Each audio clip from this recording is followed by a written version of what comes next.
hello I am Mohammad Imran from Korda जमती कि मो बापांकर टेंट हाउस और डेकोरेशन बिजनेस तो मु फर्स्ट ही चाहूली मुझे से लाइन में मु प्रोफेशनल होगापाई तो मु मोर ग्रेजुएशन कंप्लीट कर सारा पर last year NM Bhubaneswar join कली तो जॉइन कला आम बहुत सारे थियोरी क्लासेस कलु प्रैक्टिकल्स कलु देन गोडाउन विजिट भी कलु ता भर कि बड़ इवेंट था जमीक सनबर्न म्यूजिक कनसर्ट है जी सार्थक संसार अवार्ड है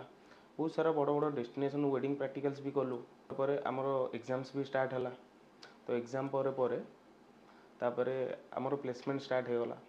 एमती बहुत सारा कंपनी आसते 14टा ରୁ 15टा कंपनी आसते इंटरव्यू तो मुझे 13टा कंपनी इंटरव्यू देती तो ता भर 7टा कंपनी मोर सिलेक्शन होता तो ता भर सबुठू best company carnival wedding designer and event तो मुझे कंपनी रे जॉइन करके 2 मास है